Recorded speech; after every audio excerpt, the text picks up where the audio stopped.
नमस्ते। कहानियाँ दिल की में आपका एक बार फिर से स्वागत है।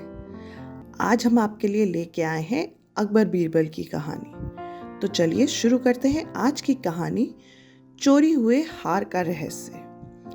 एक दिन बादशाह अकबर के दरबार में हड़कंप मच गया। महारानी का कीमती मोती वाला हार उनके शाही कमरे से गायब हो गया था। पहरेदारों से पूछताछ हुई, सेवकों की तलाशी ली गई, लेकिन हार का कोई सुराग नहीं मिल रहा था। अकबर गुस्से से बौखला उठे। ये हार कोई आम गहना नहीं था, ये पर्शिया के राजा का दिया हुआ तोहफा था। मैं चाहता हूं कि ये तुरंत ढूंढा जाए। उन्होंने बीरबल को बुलाया और कहा, बीरबल, इस चोर को पकड़ो और अगर तुम नाकाम रहे तो तुम्हें दरबार से हटाना पड़ेगा। बीरबल ने शांति से मुस्कुराते हुए कहा, हुजूर, मुझे सिर्फ एक रात का समय दीजिए। उस रात बीरबल ने सभी सेवकों को जो महारानी के कमरे तक जाते थे या वहां काम करते थे, एक बड़े हॉल में इकट्ठा करवाया। 15 सेवक सामने खड़े थे, कुछ डरे हुए, कुछ पसीने से तर।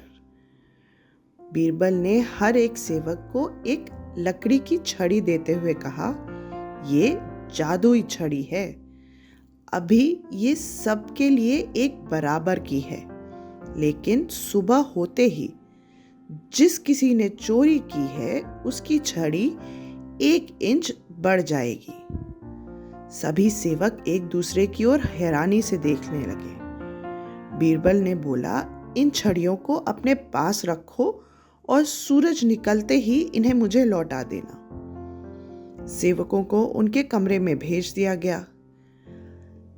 सभी 15 सेवक अगली सुबह वापस आए और अपनी अपनी छड़ी बीरबल को सौंप दी।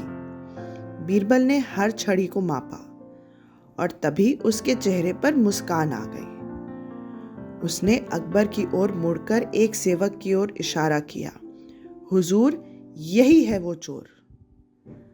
अकबर ने हैरानी से पूछा, लेकिन इसकी छड़ी तो बड़ी नहीं, उल्टा ये तो 1 इंच छोटी है। बीरबल मुस्कुरा उठे। बिल्कुल सही फरमाया आपने। असल में ये छड़ियां जादुई हैं ही नहीं। मैंने झूठ कहा था, मगर जो दोषी था वो डर गया।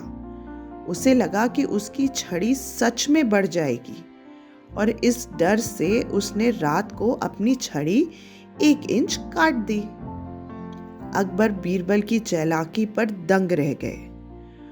वह सेवक अकबर के पैरों में गिर पड़ा और माफी मांगने लगा। अकबर ने उसकी जान बख्श दी, लेकिन उसे शाही सेवा से निकाल दिया। फिर उन्होंने बीरबल की ओर देखा और बोले, तुम ही हो जो बिना तलवार, बिना हथियार, बस एक छड़ी से चोर की गुत्थी को इतनी आसानी से सुलझा सकते हो। इस कहानी से क्या सीख मिली हमें?